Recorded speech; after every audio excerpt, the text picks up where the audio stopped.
Okay, so this is a drain body for the linear drain. 72 inches. It's a long one, this is the longest they make.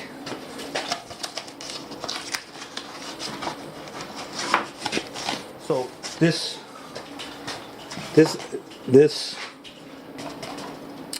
drain body has to be embedded in the mud.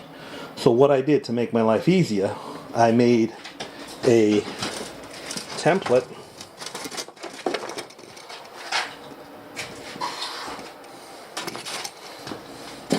that goes inserted. That goes inserted where the drain goes, and then you put the drain on top, and it goes and it connects to the pipe under there. You can't see it, but it connects to the pipe under there. So I'm gonna.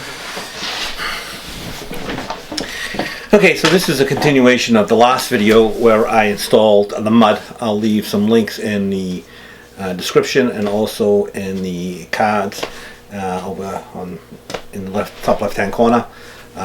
So as I said, this is a continuation in the series of a linear drain shower. This shower had a 72-inch linear drain, and in this video I'm going to go over how to install the actual drain into the opening in the mud that I had left in the last video. So in that video you'll see how I made a template for the linear drain, and then I install the mud, and I go into great detail on how I did that. Now this is the following day. The mud has dried, and I'm going to install the linear drain, and this video deals with that, installing the drain for into the mud. I'm not going to go into the Kerdi band and tying in all the waterproofing into this video, otherwise it'll be too long. So the next video after this one will be the membrane, the Kerdi band, and installing the curb and getting it ready for tile. And then the video after that will be installing the tile. So these drains are becoming more and more popular, the linear drains, and they look good. And what it allows you to do is to have a large format tile on your shower floor, because it gives you a flat pitch. You don't have to have large format tile, and in fact in this video, in this particular shower, we used a river rock, a flat shaved stone that was installed for the shower floor. So it just gives you the option if you want it. So that's what this video is about. I'm going to get right to it. So just a few things. Check me out on Patreon, where I do exclusive content for my patrons. And also don't forget to check out my online store, divsmart.com. And most important of all, don't forget to subscribe. Leave your comments in the comment section below, and check out the links and the description that I put down there as well. So thanks for watching, and hope you enjoy. So this is the next thing. I'm going to remove this.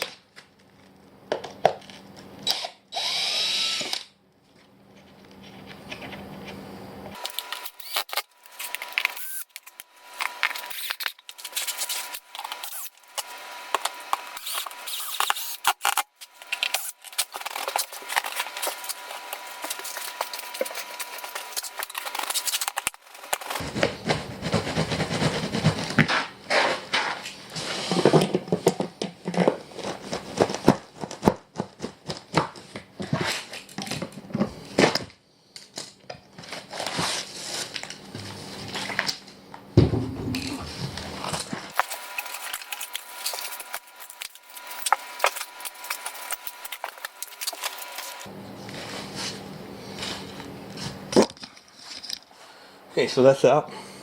And we'll see if the thing fits.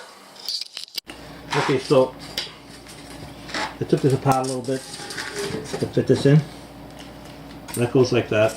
And I took this center part out here so I don't struggle to put the drain in.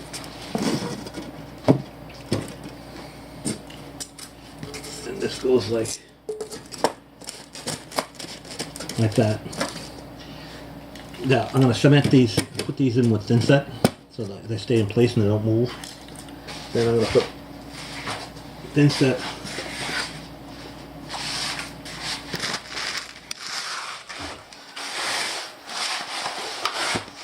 and I'll put thinset all on here, channel, and I'll prep the drain this here so when I put it in, I glue it in all at the same time. So I'm going to get all that ready. Then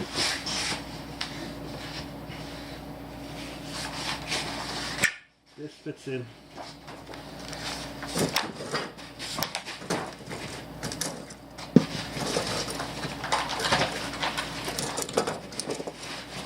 These are going to move once I cement them in. They're not going to move. Glue the drain in.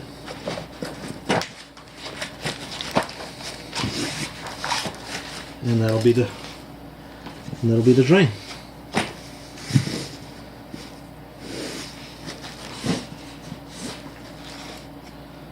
So that's how that's going to work. And this is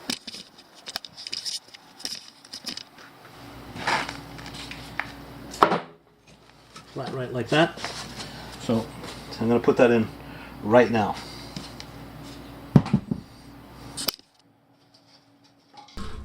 Okay, so just in case you're wondering, the thinset I'm using is an unmodified thinset. This is actually Schluter set, the unmodified version of thinset that Schluter makes. If you want, you can use their all set, which is modified. They do allow modified thinset if you use their thinset, and the reason that they will allow that is because they control the formula of the thinset. They know exactly how it's going to dry, so you can use their modified thinset if that makes you feel better. Otherwise, if you use some other manufacturer's thinset, you're going to have to use an unmodified. I just typically will use the unmodified anyway, unless I'm installing Ditra or on a plywood subfloor or somewhere where you need modified thinset. So that's what I do. I just use their unmodified thinset. So I'm going to place these foam guides in place and make sure they're embedded really well to the Kerdi board and to the floor, and then I'm going to install the drain.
Okay, now that I have the foam guides installed, I'm going to apply thinset to the grooves on both sides of this linear drain, so that way when I put it in place it's going to be fully supported.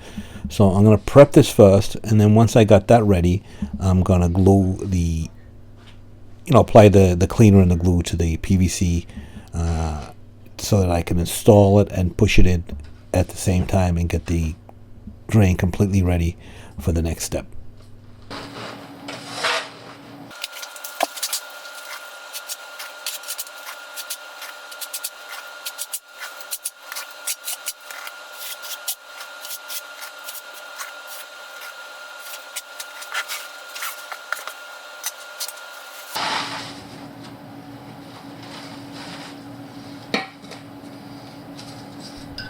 Okay, once you got the foam guides in place, it's time to cement the drain in. And so you're going to first apply the cleaner, and then you're going to apply the glue to both the pipe in the drain and to the PVC pipe on the drain body. Important step, make sure you don't get it into the thinset as you're putting it in place.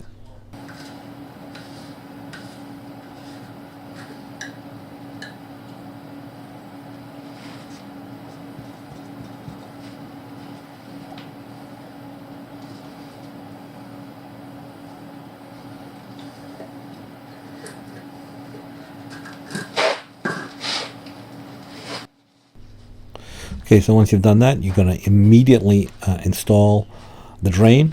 You're going to center it. Make sure you don't touch the thinset as you're putting the pipe in. Push it into the drain, and then make sure that the drain body is perfectly level. Make sure it's embedded well, and put a level on it, and make sure it's perfectly level. These drains have to be level when they're installed.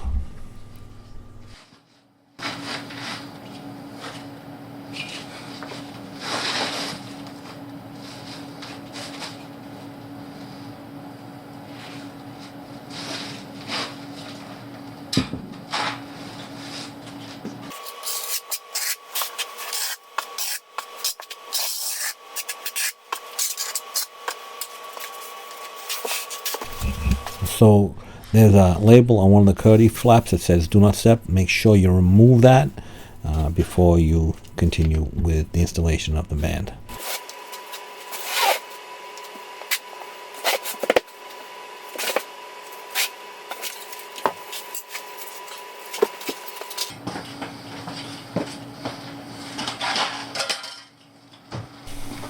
Okay, so once we got the drain in and level, it's time to adhere the Kerdi flaps to the wall and to the floor. If you got the drain in a center position on the floor, then obviously both flaps will go onto the mud. But since this is a wall installation, the linear drain is up against the back wall, one flap will go onto the Kerdi board, and the other one will go onto the mud floor. And once again, this is a Kerdi trowel, which is a 1/8 inch by 1/8 inch square notch trowel. You can use a small V-notch trowel. I forget the exact size, but there is a V-notch trowel that you can use if you don't have a Kerdi trowel. I'll try and look that up. So you're gonna spread your thinset on the wall, and then you're going to lift your flap, embed the flap into the thinset that you just applied to the wall, smooth it out, make sure you get full contact between the Kerdi band and the Kerdi board, and then you're going to do the same on the mud for the flap on the mud.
Okay, so that's going to be it for this video. The drain is installed. The next step will be the Kerdi membrane over the mud, and the Kerdi band, and the curb, and sealing it all up, getting ready for tile. And so, as always, leave your comments in the comment section below. And if you don't mind, check me out on Patreon and become a patron and to support me if you can. Also, I do exclusive content for Patreon that you won't be seeing here on my YouTube channel. That's just going to be exclusively for my patrons. And also, don't forget to subscribe. I think that's it. We'll call it this video done. See you at the next one where we seal it up and get it ready for tile. Oh, and don't forget to check the links in the description, and I'll leave some links in the cards in the top left hand corner. And thanks for watching. Hope you enjoyed and got something out of it.